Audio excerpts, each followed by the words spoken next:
Hey guys! Today we're going to be talking about the African diaspora in Puerto Rico. Freedom is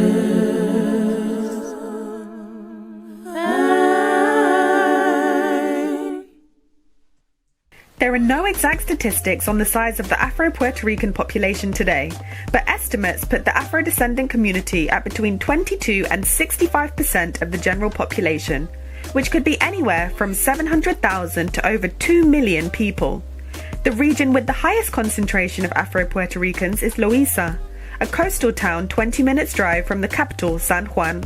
Arguably, the majority of the most famous Puerto Ricans internationally tend to be of a lighter complexion, such as J-Lo, Bad Bunny and Ricky Martin.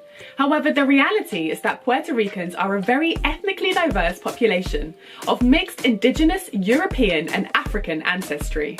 One of the first recorded people of African descent to arrive in Puerto Rico was Juan Garrido, who came in 1509 and was among the entourage of the Spanish conquistador Juan Ponce de León. The Spanish began trafficking large numbers of West Africans to the island to work in gold mines and on ginger and sugar plantations.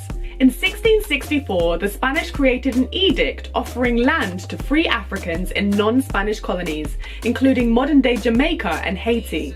These free black people migrated to Puerto Rico and settled in areas such as Santurce, Carolina, Canóvanas and Loíza. Both free black and European migrants intermarried with the indigenous Taíno population, creating a culturally mixed society. There was another wave of Afro-descendant migration to Puerto Rico in 1815, following the Royal Decree of Graces, by which the Spanish crown encouraged migrants to relocate to Puerto Rico and develop industries on the island with the use of enslaved African labor. Later that year, a slave code was published called El Código Negro, the Black Code, which detailed a list of punishments designed to prevent or quell a rebellion by enslaved Africans in Puerto Rico. Products cultivated in Puerto Rico by an enslaved African workforce included sugar, coffee, cotton, and tobacco. There were also influxes throughout the 18th century as control of the neighbouring island of Hispaniola, shared between modern-day Haiti and the Dominican Republic, came under the control of different powers, namely the French, the Spanish, and of course the Haitians, following the Haitian Revolution of 1804.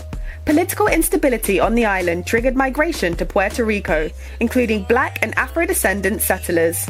From the 1820s until 1868, there were a number of uprisings among the black population, including the 1868 uprising El Grito de Lares. The Grito de Lares, spearheaded by Ramón Nemeterio Betances and Segundo Ruiz Belvis, was a major uprising against Spanish colonial rule in Puerto Rico. Although the insurrection was suppressed, it has gone down in the history of Puerto Rico's independence movement. Slavery was eventually abolished in Puerto Rico in 1873. Former slave owners were compensated for their loss, and most of the former enslaved Africans continued working on the same plantations, albeit they were now paid for their labour. Nowadays, March the 22nd is a national holiday in Puerto Rico and celebrated as Abolition Day to commemorate the day that slavery was abolished in 1873. Formerly a Spanish colonial territory, following the Spanish-American War of 1898, the island came under the control of the United States. The US established military rule, installed a governor, and limited local political activity. Afro-Puerto Rican politician and attorney Pedro Albizu Campos was one of several Puerto Rican leaders who participated in the nationalist pro-independence movement. He was at one time the leader of the Puerto Rican Nationalist Party and worked tirelessly to denounce the American imperial presence on the island, inspired in part by the racist treatment he had received as a soldier in an African-American unit of the US Army. Campos spent a total of 26 years in prison for attempting to overthrow the US government in Puerto Rico, and today there are schools, streets and community centres named after him. Another Afro-Puerto Rican political leader of note is Dr. José Celso Barbosa, who was a physician, sociologist and political leader. He is also the first documented Puerto Rican and the first person of African descent to earn a medical degree in the United States. Dr. Barbosa made significant contributions to medicine and public health in Puerto Rico, including an early form of health insurance. He served in the first civilian government in Puerto Rico organized by the United States and was in the first elected Puerto Rican Senate. By far one of the best known Afro-Puerto Ricans in history is Arturo Alfonso Schomburg, aka the father of Black history. Born in 1874 to parents of African and German descent, Schomburg was a historian, writer and activist who was an important figure in the Harlem Renaissance. As a child in Puerto Rico, one of Schomburg's teachers claimed that Black people had no history, no heroes, and no accomplishments. Determined to prove his teacher wrong, Schomburg resolved to document the accomplishments of Africans and the African diaspora worldwide. He migrated to New York in 1891 and settled in Harlem. After experiencing racism in the US, he began to refer to himself as Afro-Boriqueño, meaning Afro-Puerto Rican, which is now widely used today. Schomburg began researching, documenting and writing about Caribbean and African American history. In 1911, he co-founded the Negro Society for Historical Research, uniting African, Afro-Caribbean and African American academics and intellectuals. By the 1920s, Schomburg had collated an invaluable collection of art, books, and artifacts relating to Black history worldwide. The New York Public Library purchased the collection in 1926, and Schomburg was appointed curator. The collection was named the Schomburg Center for Research in Black Culture in his honor. As well as being of great ethnological value, his collections serve to inspire and educate Afro-Latinos and African Americans on their own history, and provided a frame of reference for civil rights movements in the US and beyond. Sociological studies from the 1950s onwards suggest that Afro-Puerto Ricans are disproportionately represented in deprived neighborhoods, low-paid jobs, and the criminal justice system. Anti-Black racist attitudes also endure within Puerto Rican society.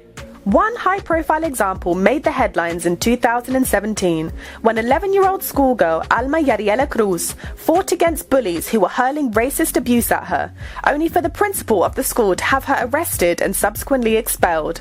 The case received media attention across the island, and Alma inadvertently became a symbol of the injustices and institutional racism that Afro-Puerto Ricans continue to face. In Puerto Rico today, there are plenty of clear vestiges of African cultural, musical and gastronomical influence on the island. When it comes to food, for example, the heavy use of ingredients such as rice, okra, yam, pigeon peas and plantain all speak to the African influence on Puerto Rican cuisine. These can be found in staple dishes such as mofongo and arroz con gandules. An enduring bastion of Afro-Puerto Rican culture is Loíza, a coastal town close to the capital San Juan, with a high Afro-descendant population. The town is synonymous with Afro-Puerto Rican culture, in particular for the genres of music and dance called plena and bomba. Bomba, in particular, dates back to the times of slavery, when enslaved Africans would use music and dance not only as a way to entertain themselves, but also to communicate with one another as they all spoke different languages. Today, Puerto Rico is internationally recognized for producing some of the best-known reggaeton stars worldwide, including Daddy Yankee, Bad Bunny, Wisin y Yandel, Nicky Jam, Anuel, Plan B, Ivy Queen, and Farruko. Even Puerto Rican pop stars have dabbled with the genre, including J-Lo, Ricky Martin, Marc Anthony, and Fonzi.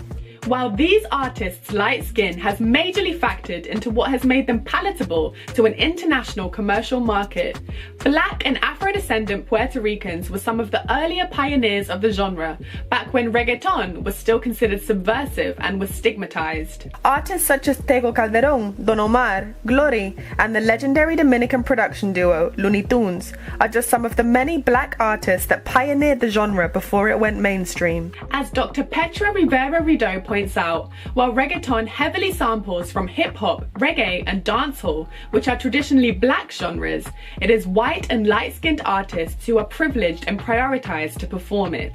Famous Afro-Puerto Ricans not already mentioned include writer and poet Mayra Santos Febres, the actress, dancer and activist Silvia del Villar, baseball player Roberto Clemente, feminist, LGBTQ and human rights activist Ana Irma Rivera Lacen, boxer Tito Trinidad, and artist Samuel Lind. That's it for our video on Black history in Puerto Rico. If you enjoyed that, then please do check out the other videos on the channel. And for a daily dose of Black history content, find me on Instagram at FreedomIsMineOfficial. See you next time. Freedom.